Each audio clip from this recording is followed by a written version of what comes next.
Good morning. Good morning, everyone. Thank you very much for being here today. I have the honor to introduce to the briefing room Her Excellency, Madam President of the General Assembly, Ms. María Fernanda Espinosa. So without further ado, Madam President, you have the floor. Thank you. Buenos días a todos y a todas. Bonjour à toutes et à tous. Good morning, everyone. I started this morning at 8 a.m. With a working breakfast. One of the issues we discussed was about multilingualism in the House. And there is a long way to go still to make sure that every official language in the House has its space and it's fully respected. So good morning, everyone. Happy Women's Day. When I say Happy Women's Day, sometimes, I have mixed feelings. I just delivered a statement on the official celebration of Women's Day, and I say I have mixed feelings because we say Happy Women's Day, but there's so many, depressing statistics, painful situations around the world. But I wouldn't if you want the specifics, we can talk about that. It's been a long time since I haven't, had the opportunity to have a conversation with you. I want to thank you because I am getting close to my first 6 months of tenure as president. And I'm saying I want to thank you because you have covered the work of the General Assembly and of the Office of the President. You have shown interest, commitment, in showing commitment to the work we do at the General Assembly and the work I do as president. Really shows that you care about the organization, about the impact of our work, about the efficiency that we are very much striving for. So my opening remarks are going to be very, very succinct, and then we will open the floor for questions. And also very much looking forward, my communications team and Monica, this is totally not part of the script today, but really feel free to give me feedback, to tell, very frankly, how I can improve my work. How do you see it from the outside? I'm really very, very open and would be very grateful if I can get feedback from you because you are the antennas of the organization in a way. So it's very nice to see you again and to have the opportunity to interact with you. And this is, of course, a very special day for us women, but I think it's a very special day for humanity. If we are not to reach full gender parity, full rights for women and girls around the world, I think it's really not worthwhile because we are leaving behind 50% of the world's population. So the theme for this year's commemoration of International Women's Day, as you know, is Think Equal, Build Smart, Innovate for Change. And I think it just that very title really speaks by itself. As you know, this has been a very, very intensive and busy session. Right now, my team and I are preparing for next week for the Women in Power event, which will take place at the General Assembly on Tuesday, the 12th of March. I am really very grateful to the heads of state and government who are participating. 6 women heads of state and government will be in New York next week, but also other leaders, ministers of states, representatives of the international organizations and civil society. We organized the event in a way of having young female leaders as well interacting in an intergenerational mentoring kind of format. So we are very pleased that we had such a good response from women leaders from around the world. The presidents of Croatia, Estonia, Lithuania, Nepal, Trinidad and Tobago will be here, as well as the Prime Minister of Iceland, the Vice Presidents of Colombia and Costa Rica, and the High Representative of the European Union for Foreign Affairs, Federica Mogherini, the former President of Ireland, Mary Robinson, among other female leaders. My message for this event is clear. And the message is that women are still vastly underrepresented in leadership positions around the world, and it is high time to change it for good. Currently, as we know, 5% of all prime ministers worldwide are female, and not more than 5% are presidents in the world are women. 5%, not good enough. We all know by now that when women are leading, everybody wins. It is high time to ensure more women get to positions of power. That is basically the discussion we will have on the 12th of March. We will have an opportunity to ask questions directly to the heads of state and government, and we invited them for a brief conversation with you, with UNCA on the 12th of March at 12:30, so you will have the opportunity to have a direct interaction with all of them. This will be one of the many high-level events we will have based on my 7 priorities. I will not repeat my 7 priorities because you know them by heart by now. And I will share other dates with you for your diary, for you to keep, to write it down in your agendas. On 28th of March, we will have a meeting on climate and future generation, which I will host. It is a mandate to the President of the General Assembly through a resolution coming from member states. Next month in April, on the 10th of April, we will celebrate the 100th anniversary of the International Labour Organization, ILO, here in New York, with a high-level meeting on the future of work and decent work for all. And in partnership with the World Health Organization, I will host a multi-stakeholder event on universal health coverage here at the UN on the 29th of April. Universal health coverage, as you know, is going to be one of high-level events for the upcoming high-level week in September. I think that we have challenging months ahead of us, but I also sense a collective determination by member states to use the opportunities we have to strengthen multilateralism. And you have seen me go on and on and on and on about the importance of a strong multilateral system, a strong international rules-based system. The interactions I have led in recent months and the engagements and consultations towards the high-level week in September all reinforce the importance member states attach to collective action and cooperation to solve global challenges. We can think globally for the sake of progress locally, of course.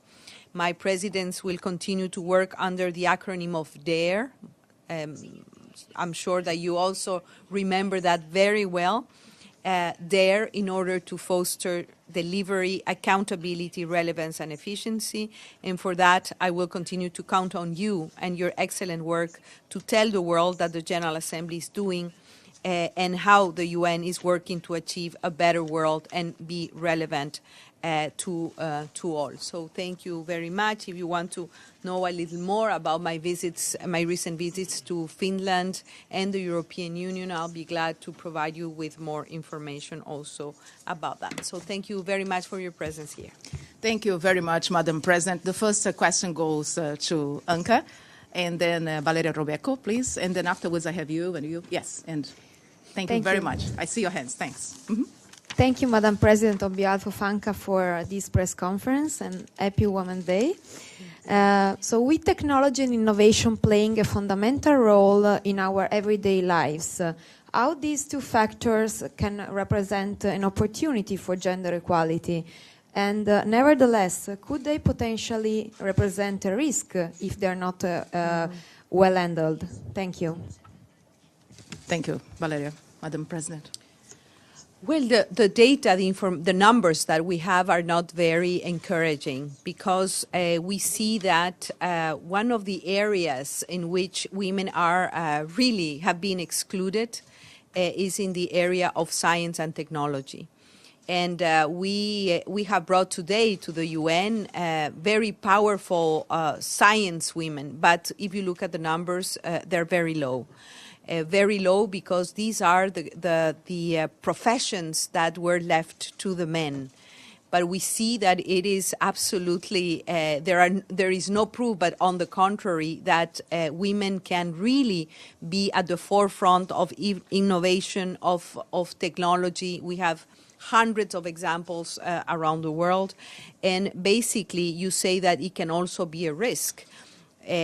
Indeed, but science and technology and new technologies and the fourth industrial revolution, if not addressed properly, can be really challenging, for example, for the future of work.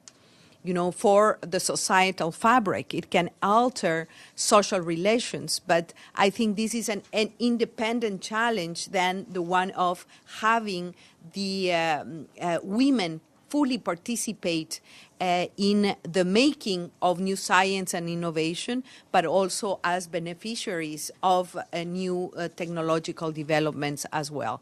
And that's basically where the conversation stands. We need more women scientists, more women engineers, more women that do the work, but then are also recognized for it. And perhaps I can share a personal story. Monica is looking at me saying there's a lot of questions, but it's good that you know.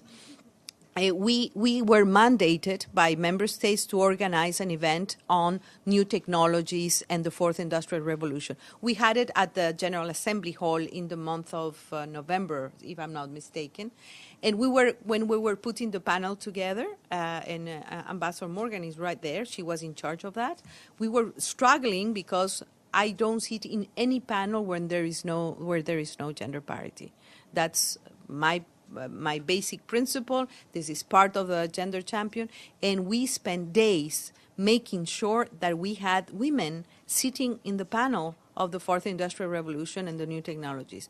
It so happened that programs and agencies within the House, they said, no, but you know, the director is out of town, the director of X or Y is not here. And we started to ask that question: who wrote the report? Who wrote the report?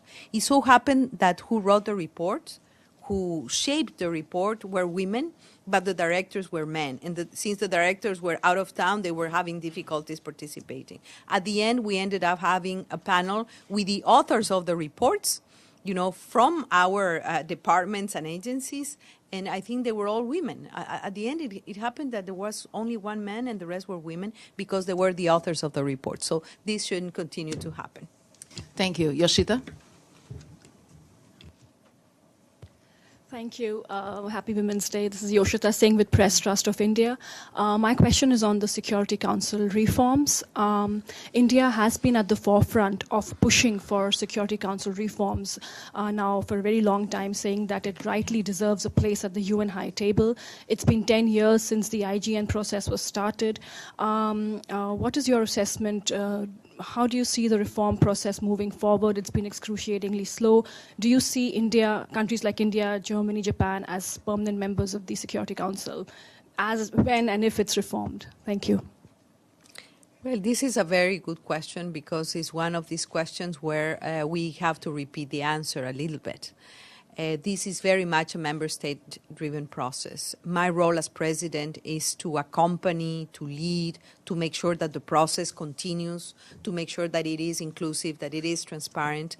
I think that we have two excellent co-chairs, as you know, the ambassador of Luxembourg and the ambassador of the Emirates. They're both putting a lot of effort. They are working, engaging with all member states, trying to pull together the different positions, trying to look at the commonalities to see how we can tackle the issue in order to avoid the zero-sum game. It is not an easy issue. I want to be very open and frank with you. It is very divisive. It is contentious. It is true that people are getting impatient after 10 years of the IGN, but this is the process we have. And I think that we have to make sure that the process continues, that all member states engage, and we pull a little bit we push and push and push and walk the extra mile.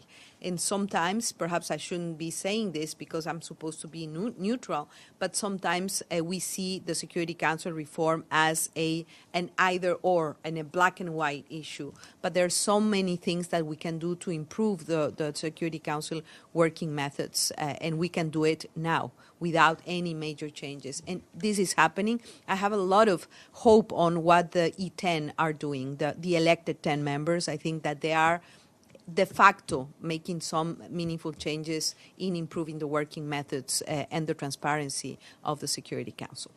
Okay, let's go to you, and afterwards I'll go there. Yeah, I see your hands. Thank you, Madam President. Hatim El-Gamasi from NewEgypt.tv. It's Women's International Day, so if you allow me to focus more on your experience as a woman in leading positions, and let me take you back a little bit to Ecuador when you were the Minister of Defense. You spoke to Forbes magazine over a week ago, and you said how they used to make fun of you as being a poet. I thought they would make fun of you more as a woman in that position. But a woman and a poet in a tough security or military position, how was it for you to handle generals and security personnel who mostly men? Thank you. Well, I think this is a very, very nice question, and believe me that once you are in the position of exercising your decision-making capacity because you have earned the space, then things start to happen. It's true. I mean, no one talked about my academic background, about my experience as a public servant. They spoke about being a poet and being a female.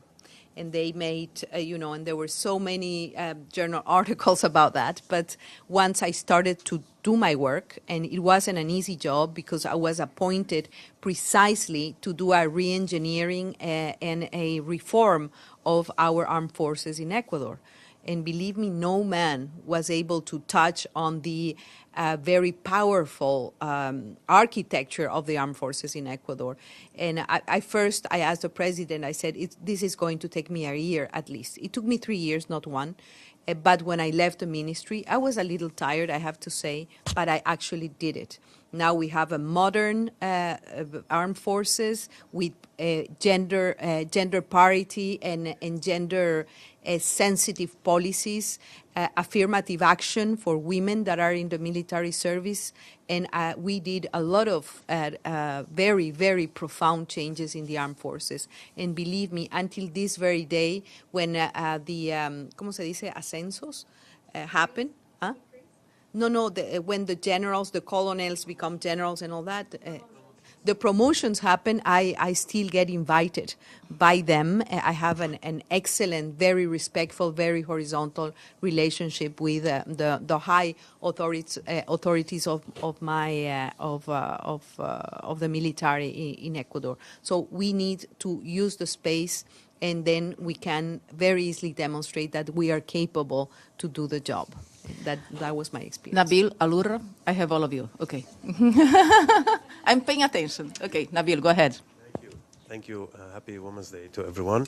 Madam President, I would like to ask you about the Arab region, Arab countries. Of course, we have a big problem in the region when it comes to women's participation in the decision-making process and in political entities in general. So I would like to hear your message to this on this in particular, please, and also on the representation of Arab women in the UN system.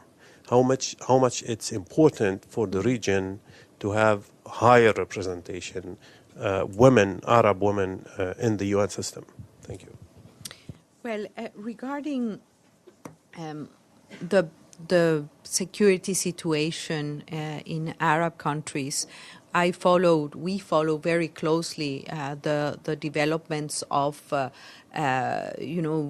contentious and difficult situations in many parts of that region. We are seeing some positive developments, for example, in the case of Syria, with a new special envoy. I think that there is some unraveling of the problem that is going on, a series of conversations, the Constitutional Committee on the scenario. We see some positive developments. We see also in the case of Yemen some challenges, but also a political will to really look for a meaningful dialogue and a peaceful solution to the conflicts. I think that is the case. I am a strong believer of regional responses to regional crises, so I think that the region has a responsibility to address the conflict situations in that area. If you ask me, there is also hope in the Afghani peace process. There are some sheds of light around this very important process. And what we do at the UN is that we are honest brokers. We encourage dialogue. We encourage the possibility of true negotiations among all parties. I'm speaking in general because I think we don't have the time to go into the specifics, but I would say that it's never too late for dialogue, for negotiation. There is a strong need, for political will and a strong engagement for the regional actors also to be fully committed to peace processes. Regarding participation of Arab women in the UN, I think that we have a feminist Secretary General. That is a great advantage. He has really walked the talk. If you look at high-level management positions, he's done it, and he's taken the decision, and he's done it, including on the ratio of country representatives of the UN. We're still we need to do some work still in the lower levels, at the country level, at the ground level. We need more women mediators, more women peacekeepers. It is extremely important, and I think that we are aware of that, and there is a big effort behind it. Regarding regional representations, you're also very right. I don't have the numbers with me, but I think that all regions should be represented. All women from different regions should be represented in the high-level management positions in the organization, but also at the field level. Okay, I'll have Errol here, and then Betu. Okay, go ahead, Errol. Okay. Thank you very much. Happy Women's Day to everybody.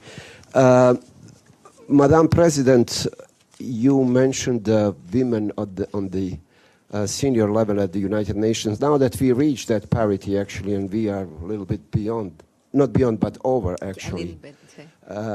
How do you, I know it's difficult to measure, but can you express what you think, what is the main contribution now, and what is the difference in solving of world problems? And also, since we are there, what do you say? Your colleague from Egypt mentioned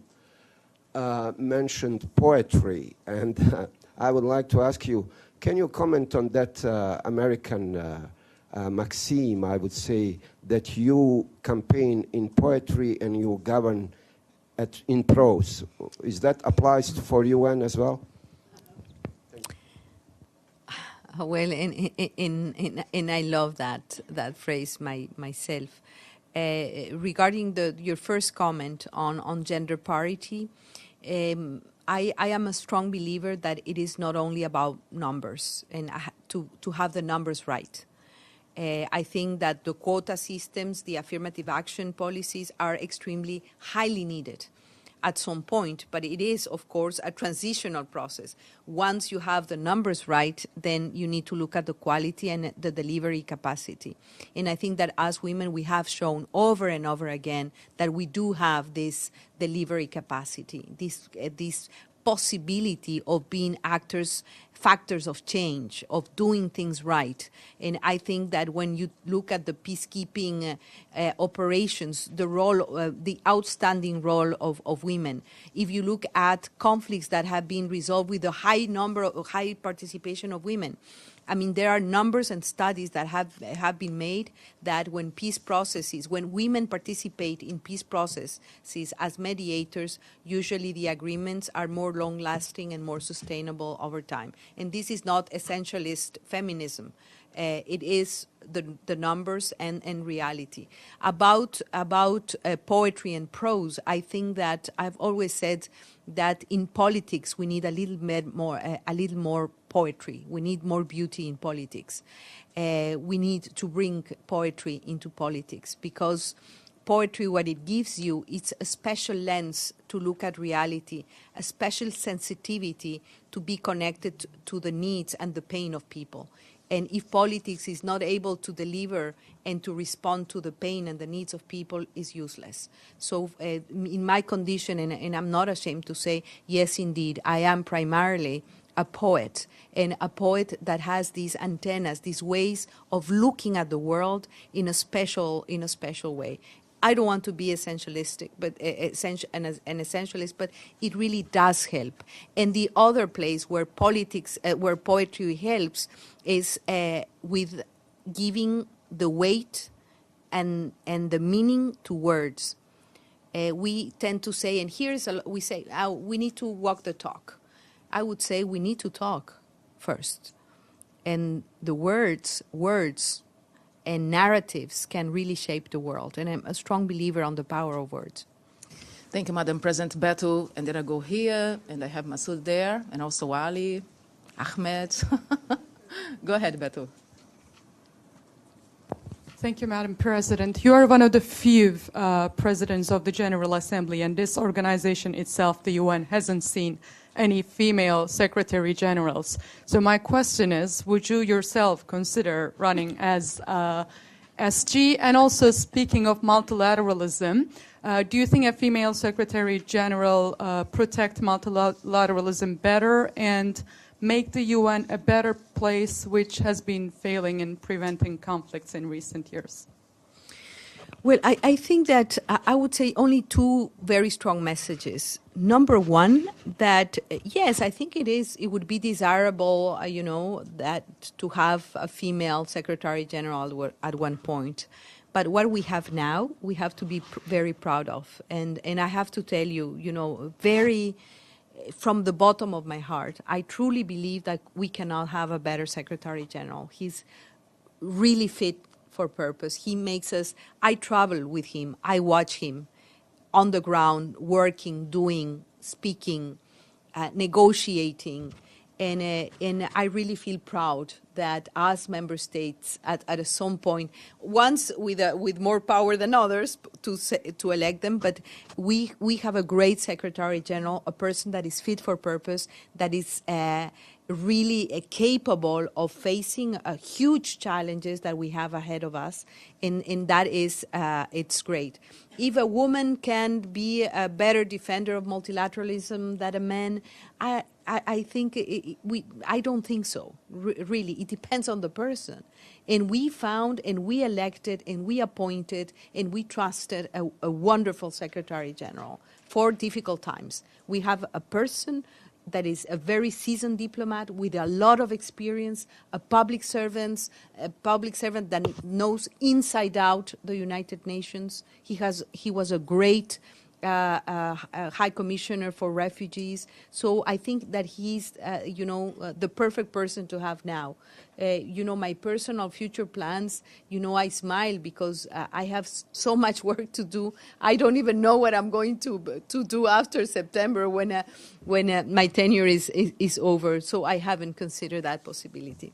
Thank you. Go ahead. Yes, please. So you have your microphone? Mm-hmm. Okay. If you can say your name and your outlet. Thank you. Madam President, I'm Susan Modares. I'm an independent correspondent resident here at the United Nations. Happy International Women's Day to you, and thank you, Monica. Madam President, what do you think is the most significant barrier to young female leadership today, since we will be discussing this in the weeks to come?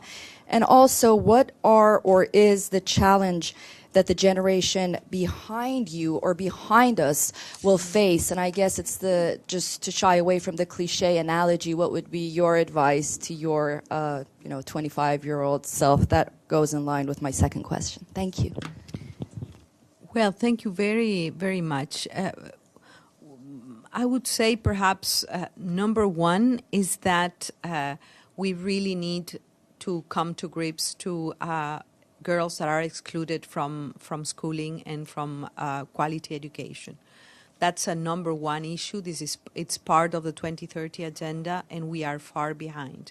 I gave the numbers and the statistics just now at the commemoration of the Women's Day, and that should not continue. Millions of girls that do not have access to school. So that's number one. Number two is that the millennials, the younger generations, they have access to proper education, but then the problem is opportunities and creation of new jobs and the skills that are necessary. That is true for millennials, men and women. And the third issue is that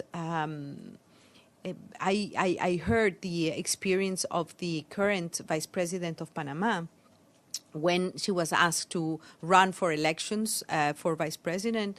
Her daughter was crying, and basically her concern was to her mother that when women, us, are out in the public, we really are mistreated by public opinion. There is something that is called gender-based political violence. And I see that younger generations are afraid of being put in that situation. And it's hard sometimes. As politicians, when we are out there, very rarely people recognize our achievements. They sometimes make comments about the way we dress, our hair. They make comments about issues that don't have anything to do with your job, your responsibility, your capacity to deliver. And I think that we should start discussing seriously about political persecution and discrimination for women in politics. And I think this is part of the purpose for the 12th of March, to have younger generations look at current presidents to share their own personal experiences and ask the new generations not to shy away from politics, to be out there, to have strong voices.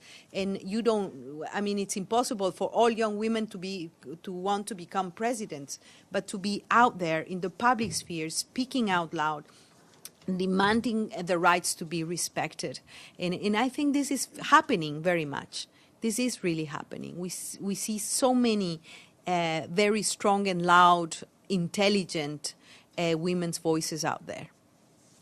Thank you. I will have to ask you to, unfortunately, limit your questions to one question so we can accommodate everybody. Go ahead, Ali, and then I have Ahmed here and Evelyn. Thanks. Thank you, Madam President. Happy Women's Day. We all know about the efforts that's being made by the Secretary General, by even yourself or others, but some argue that the UN system is still patriarchal and it needs some regulations probably to keep this equality or gender parity at all levels, in the senior levels and even, as you mentioned, below. Do you agree that the UN system is patriarchal, and why, and how to change it? Thank you. Well, what I would say, my dear friend, is that society is still patriarchal. And the United Nations sometimes can be a reflection of what society is. The good part of the story is that there is full awareness of that is the case. And the good part of the story is that we have an executive that is very mindful of what the things that need to be changed, and he has proven that we can change. Of course, there is still a lot to do, especially on a very sensitive issue regarding harassment, for example, violence and discrimination within this House. And the Secretary General has taken the right decisions. He has a team only looking at the issues, establishing transparent mechanisms, accountability mechanisms within the House. And of course, we can always do better, but there is the understanding, the knowledge, and the response capacity of the organization. And of course, I think that we should be the example of a better society.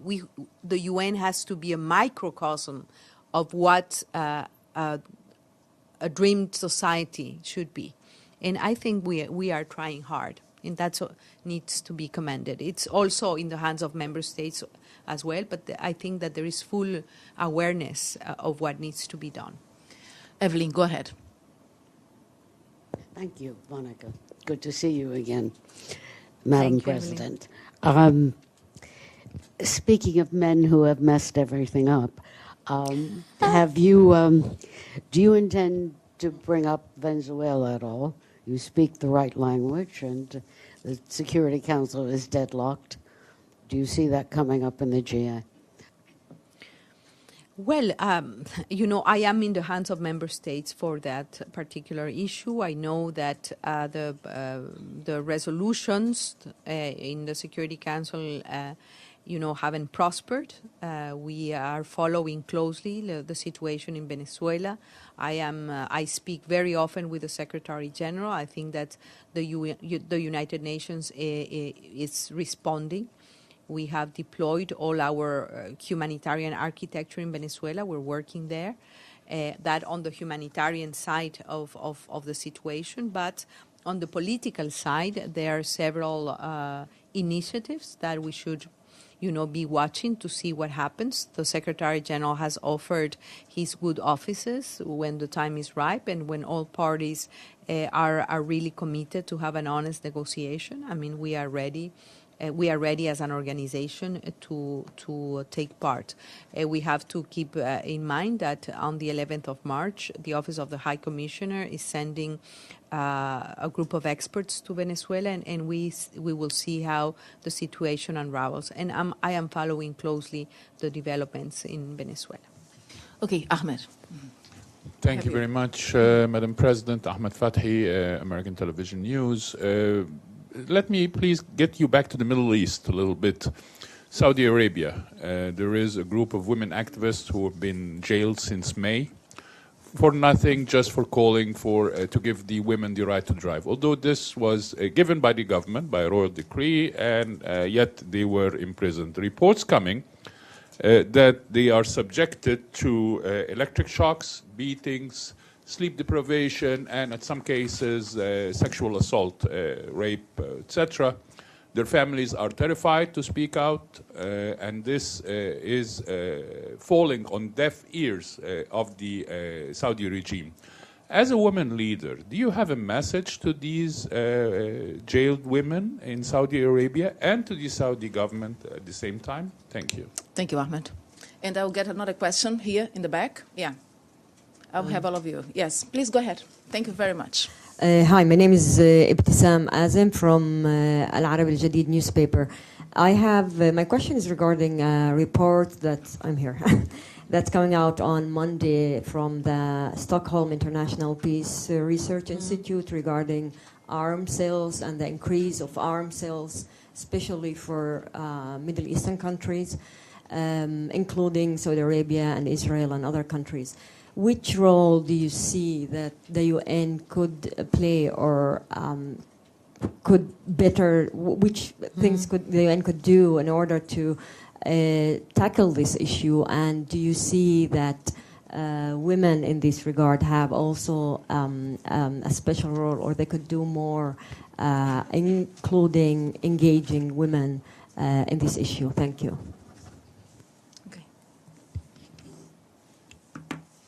So I will answer these two questions perhaps together. On the Saudi Arabia question, we say this and we repeat that we have a very powerful tool, which is the Universal Declaration of Human Rights.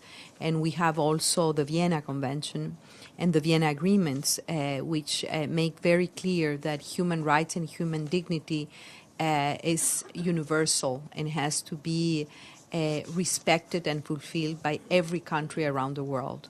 So human rights is not something that has to be adapted or shaped. It has to be with human dignity, and human rights have to be respected in every corner of the globe. Regarding what would be the message to women, not only in Saudi Arabia, but women around the world that have seen and suffered because their rights and their dignity is not respected, is to use the institutional architecture to really speak loud, to use civil society organizations and human rights defenders to work for them, on them, and to multiply their voices. And yet again, I repeat, our human rights architecture as United Nations, the Office of the High Commissioner, the Human Rights Council, the special procedures, the treaty bodies, they have all to work together to ensure that human rights are respected in every corner of the planet. May I have a very quick follow-up, please? Regarding the arms sales, just a moment. Sorry. We can come back to you, but regarding the report, I think that there is a very strong connection between arms race and investment for sustainable development. And I think that we need to start talking and having this conversation.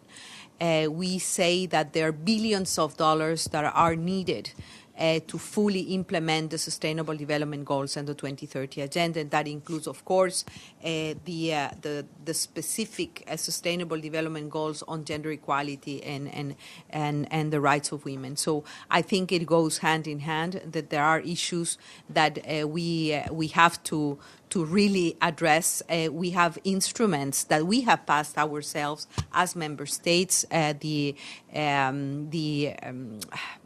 The arms treaty, how is it called? I say that I know that. Huh? Well, the NPT, but the new treaty on the total elimination of nuclear weapons.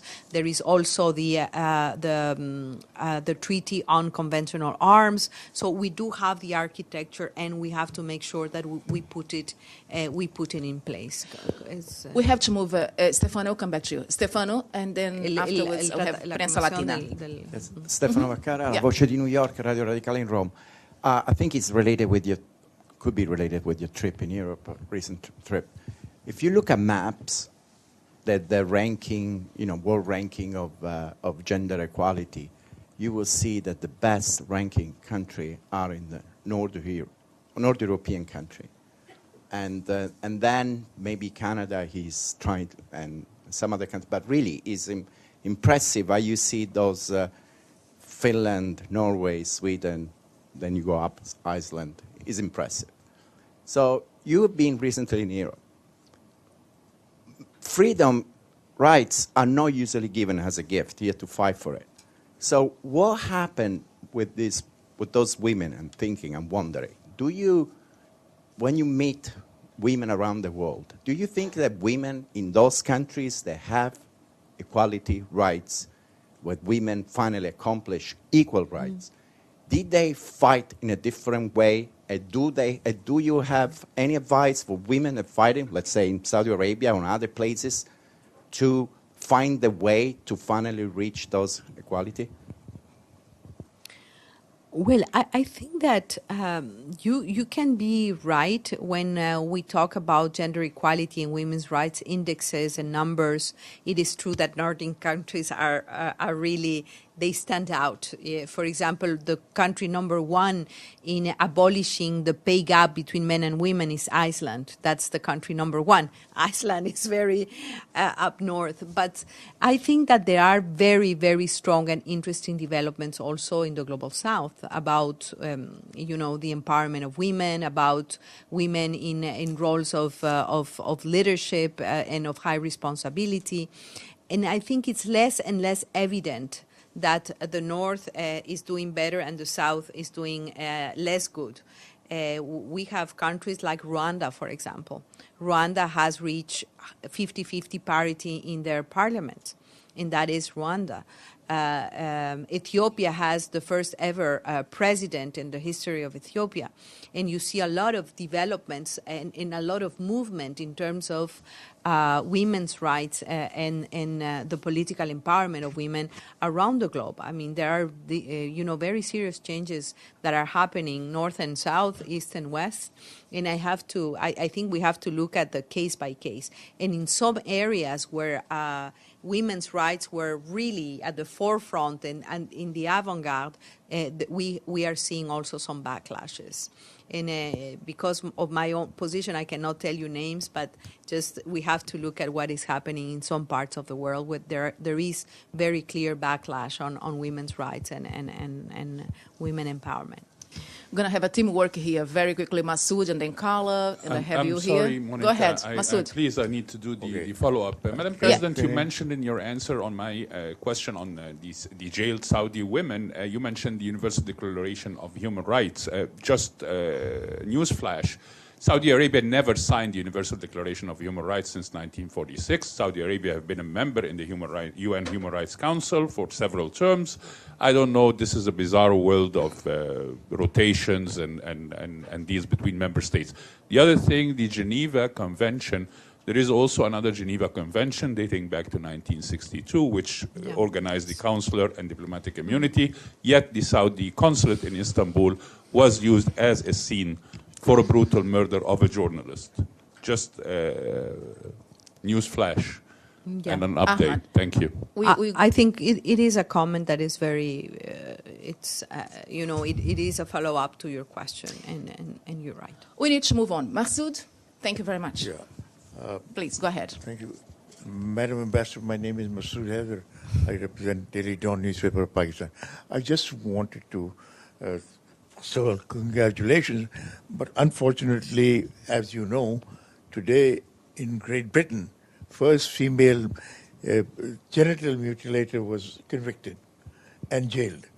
Can you please tell us what is the situation of female genital mutilation worldwide, and has it come under control? Where is it? Because today it happened in Great Britain, because they found it. Now, where is it going? Because it started in Africa. Thank you. Okay, I will have Prince Latina and then Carla, and we will have to wrap up, but I see your hands. Go ahead, please. Prince Latina. Ahead, Madam.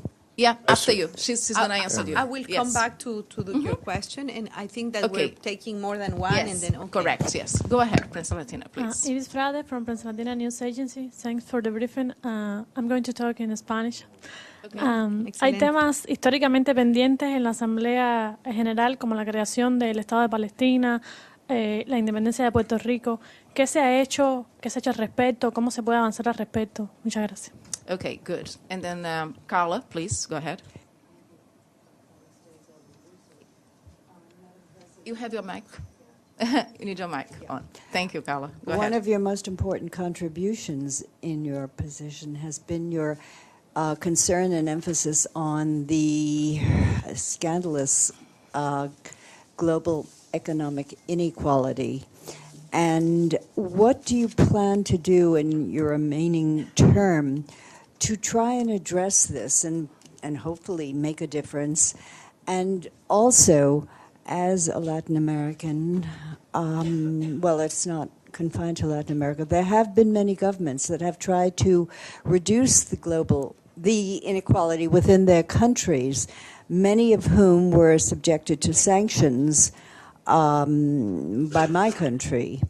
So can you also address the impact of sanctions on increasing economic inequality?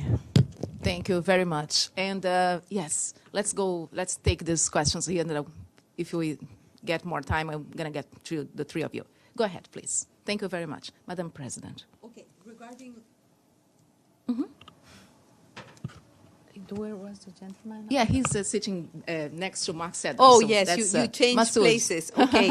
We're going to answer you now. You asked about numbers on women's genital mutilation. If I'm not mistaken, it's 200 million girls and women alive living in 30 countries. And this is a phenomenon that I think that the international community, the UN agencies and programs are working on that. It is a terrible situation. I think that there has been a constant and sustained work on that regard. To be very honest with you, I wasn't aware of the piece of news you shared with us that there was a case in the UK. But wherever it happens, I think that we should be ashamed. We're not talking about one or two. We're talking about 200 million girls and women in 30 countries that have been victims of these.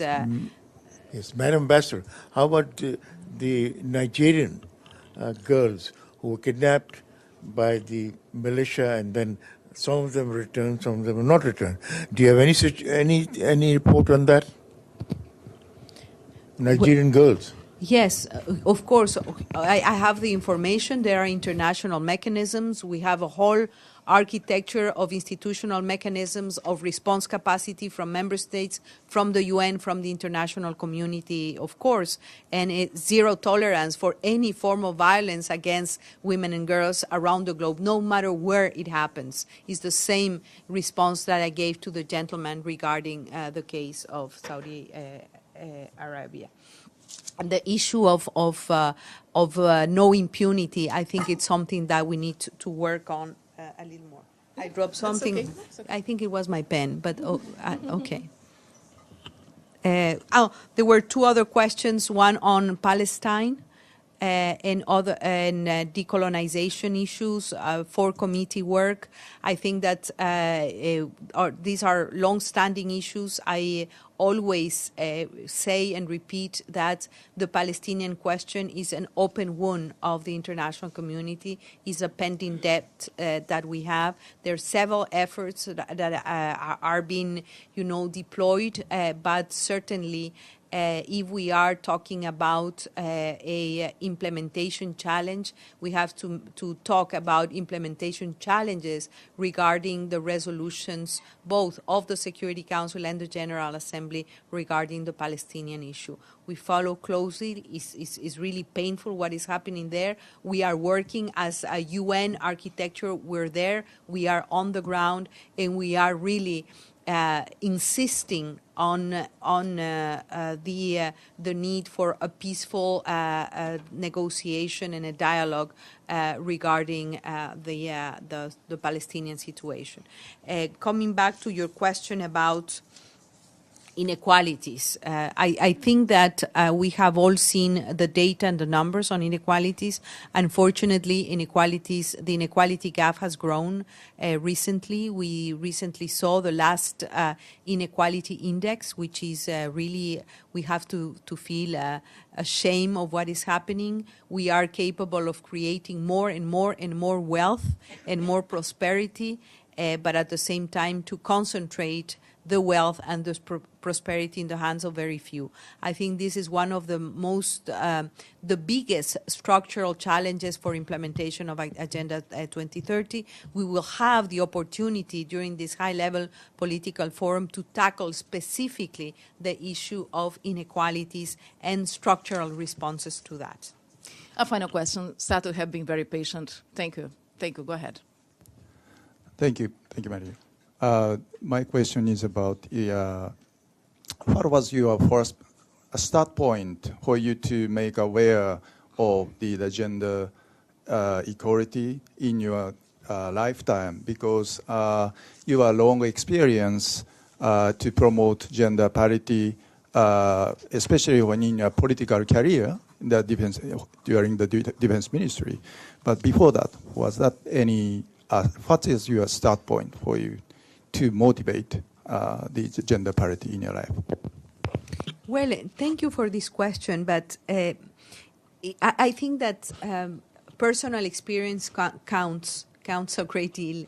When I started as a very young activist, environmental activist, I used to work with indigenous peoples in the Amazon, where I lived for quite a while, and I realized how difficult it was for indigenous women in my country. I saw that when working on conservation, the role of local communities in protected areas, economic empowerment of women in the rural areas. I've seen it with my own eyes. I've experienced it. And as a public servant, wherever I went, sometimes when I sat the first day at a ministry, when I was foreign minister in 2007, and I said, how many female ambassadors do we have? Because I needed to appoint ambassadors, and there were only 2 out of 68 at the time. And they said, well, but it's normal, it's normal because, women, they don't like the diplomatic career. They don't like it because they have to travel and they prefer to stay home. This is the kind of explanations you receive. And I said, well, no way. I mean, I want the numbers. I want to check. I want to see how is the promotion scale. I want to see how we assess this. And I passed an affirmative action policy for promotions and for the way we did promotions at the Ministry of Foreign Affairs. I discovered, for example, that when female diplomats married with the male diplomats, in 99% of the cases, it was them, the female diplomats, that had to give up their careers to allow their husbands to travel in diplomatic missions. So I changed that, and we passed a regulation to if you have a wife that is a diplomat, both should travel to the same country. 2 different posts, one in working at the consulate level, other in the trade mission, or the other in the diplomatic mission, but this regulation also exists. When I arrived to the Ministry of Defense, it was the same thing. Women, they're afraid. They don't like the military career. They are afraid. They're not fit for purpose. It's very tough, physically, the preparation, so they don't like. I said, I don't take that for an answer. And we pass an affirmative action, a quota system that is going to increase. It is increasing. It has increased already, at a rapid pace, the inclusion of female members of the military. So wherever you go, you realize that inequalities, that discrimination happens. In the 21st century, it continues to happen. So we have to really be very, ¿cómo se dice? Have the decision, the commitment, and actually do it. That has been my experience. And that's why also when I came here, I said gender equality and the empowerment of women and women's rights is going to be one of my 7 priorities, because we still are, we still have a long way to go. Thank you, Madam President, for your time.